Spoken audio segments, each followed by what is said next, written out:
Данный кадр сделан в Республике Коми, и эта фотография из Коми, и даже эта достопримечательность находится на территории Республики Коми. Чего на Найортис? Привет, дорогие друзья! Меня зовут Генрих Немчинов, я Коми этноблогер.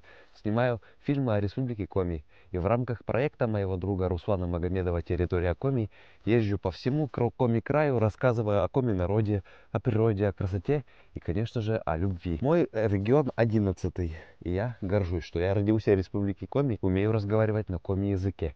Мещернита комиен. Я Республику Коми называю Россией в миниатюре, так как в ней много климатических зон. Начинается моя родина с Прирусского района, там, где растут леса, поля, а заканчивается тундрой, там, где находится известнейшая столица мира, город Воркута. Я горжусь тем, что я являюсь одним из первых блогеров, кто снял о Воркуте позитивный видеоролик. Если смотреть по карте, справа Уральские горы. Кстати, одно из семи чудес России, Маньпупунер, находится на территории Республики Коми. Также на нашей территории протекает река Печора.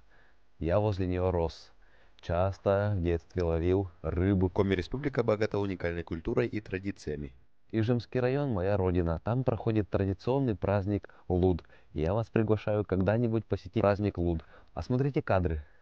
Это мы плывем на лодке. Между прочим, лодки произведены на традиционных чертежах коми народа по реке Щугар. Именно по этой реке шел Ермак, когда осваивал Сибирь. А гора Тартен вам что-нибудь говорит? Я в своем блоге тоже о ней рассказывал. Для нас важно передавать знания о Республике Коми подрастающему поколению, поэтому у нас есть направление «Территория Коми в школах», где я хожу по школам и показываю свои фильмы, рассказываю о Коми-культуре.